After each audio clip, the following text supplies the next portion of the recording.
आज आम आदमी पार्टी ने लोकसभा के लिए अपनी दूसरी लिस्ट को जारी कर दिया। दूसरी लिस्ट में आम आदमी पार्टी ने दिल्ली में अपने कोटे की 4 सीटों पर उम्मीदवारों के नाम का ऐलान कर दिया है और नई दिल्ली से पार्टी ने पूर्व मंत्री और विधायक सोमनाथ भारती पर दांव खेला है। वहीं हरियाणा की 1 सीट के लिए भी पार्टी ने उम्मीदवार के नाम का ऐलान कर दिया।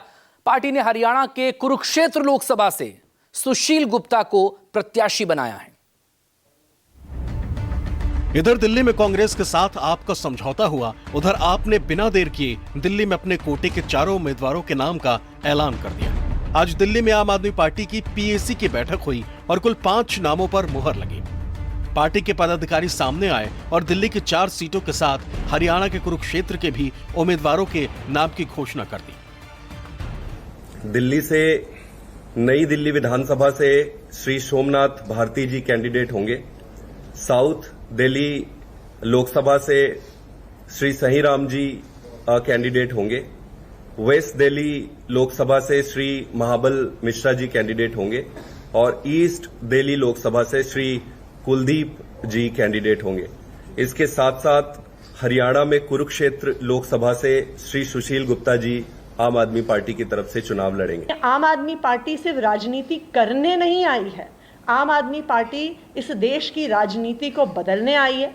और मुझे इस बात पर भी गर्व है कि हमेशा दिल्ली के लोगों ने इस राजनीतिक बदलाव का समर्थन किया है और मुझे पूरा भरोसा है कि जो प्यार, जो भरोसा दिल्ली वालों ने हमेशा आम आदमी पार्टी को दिखाया है, आने वाले इस लोकसभा चुनाव में भी वो दिखाएंगे। नई दिल्ली से सोमनाथ भारती, पश्चिमी दिल्ली से महाबल मिश्रा, दक्षिण दिल्ली से सहीराम पहलवान, पूर्वी दिल्ली से कुलदीप कुमार और कुरुक्षेत्र से सुशील गुप्ता पर पार्टी ने भरोसा जताया।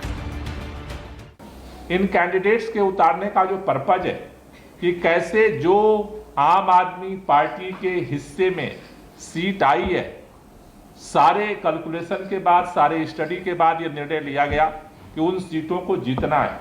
अपने हिस्से की जो जिम्मेदारी है इंडिया गठबंधन में, इस देश को बचाने के लिए, संविधान को बचाने के लिए सबसे जरूरी है सीट को जीतना। तो हर सीट पर चुनाव जीता कैसे जा सकता है, वहां की परिस्थितियों का एनालिसिस करके आज ये पार्टी ने निर्णय लिया है। और पहले जो 5 कैंडिडेट हुए थे, अब 10 कैंडिडेट हमारे घोषित हो चुके हैं।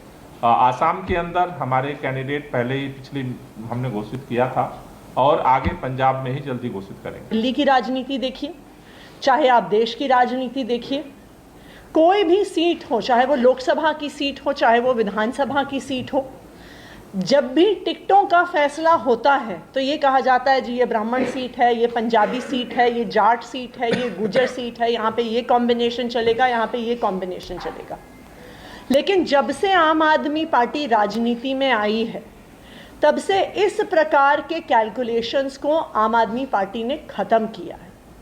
आम आदमी पार्टी सिर्फ ये देखती है कि कौन जनता के लिए काम करना चाहता है। दिल्ली में आप और कांग्रेस में समझौते के बाद आपके खाते में 4 सीटें और कांग्रेस के खाते में 3 सीटें आई। आपके लोकसभा उम्मीदवारों के नाम की ये दूसरी लिस्ट है। आम आदमी पार्टी अब तक 10 उम्मीदवारों की लिस्ट जारी कर चुकी है। कुरुक्षेत्र में जिस सुशील गुप्ता पर पार्टी ने दांव खेला है, वो हरियाणा के प्रदेश अध्यक्ष भी हैं। आपको बता दें कि कुलदीप कुमार कोंडली से विधायक हैं, वो रिजर्व कैटेगरी से आते हैं। सोमनाथ भारती जल बोर्ड के उपाध्यक्ष हैं, दिल्ली सरकार में मंत्री रह चुके हैं, मालवीय नगर सीट से विधायक हैं। सहीराम पहलवान तुगलकाबाद से लगातार 3 बार के विधायक हैं, जमीनी स्तर के नेता माने जाते हैं। महाबल मिश्रा पुराने कांग्रेसी नेता रहे हैं, सांसद रह चुके हैं, बेटे विधायक हैं। जो कैंडिडेट्स का निर्णय लिया है हमने, उसमें सबसे बड़ा क्राइटेरिया है, दिल्ली के अंदर एक बात सरेआम है कि भाजपा के 10 साल से जो सांसद रहे हैं वो न तो जनता में दिखते हैं, न तो कोई काम करते हैं। तो पार्टी ने ये निर्णय लिया कि जमीन से जुड़े हुए जो लीडर्स हैं, जो जनता के बीच में 24 घंटे रहते हैं और जनता के लिए काम करते हैं, ऐसे उम्मीदवारों को जो है कैंडिडेट बनाया है, जो इस दिल्ली के लोगों की डिमांड। दिल्ली में जो भाजपा के सांसद है कोई काम नहीं करते, तो इनकी पहचान है, अपने गली मोहल्ले में काम की पहचान है। वो काम ही हमारी राजनीति का मुख्य आधार है, उसी को बेस करके जो है पार्टी ने निर्णय लिया। पिछले 5 साल से लगातार राज्यसभा सांसद बनने के बाद से ही सुशील गुप्ता जी जो है वो हरियाणा में सक्रिय हैं। हरियाणा के आज हमारे वो प्रदेश अध्यक्ष हैं। मुझे लगता है कि उसका काफ़ी सकारात्मक जो है वो परिणाम आएगा। इधर आपके पीएसी की बैठक हुई, उधर आज फिर एक बार ईडी ने दिल्ली के सीएम अरविंद केजरीवाल को हाजिरी का 8वां नोटिस सौंप दिया और 4 मार्च को पेश होने का निर्देश जारी कर दिया। पहले तो मुझे थोड़ा आश्चर्य हो रहा है कि भ्रष्टाचारियों के साथ इतनी ढिलाई क्यों हो रही है ईडी के तरफ से। भ्रष्टाचारियों को, अपराधियों को इतना मौका नहीं मिलना चाहिए।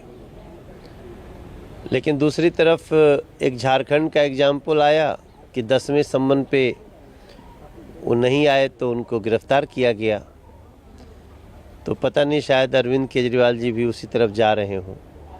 लेकिन अरविंद केजरीवाल जी ने जो दिल्ली के लोगों को मैसेज दिया है कि कानून का पालन मत करो, वो बहुत चिंताजनक है। 8वां नोटिस जारी करने से पहले ईडी ने शराब नीति में हुए कथित घोटाला मामले में अरविंद केजरीवाल को 22 फरवरी को 7वां नोटिस जारी किया था और 26 फरवरी को पूछताछ के लिए पेश होने के लिए कहा। लेकिन आपने नोटिस को गैर कानूनी बताया और एजेंसी को कोर्ट के फैसले का इंतजार करने को भी कहा। वरुण सिन्हा की रिपोर्ट, न्यूज़ 24।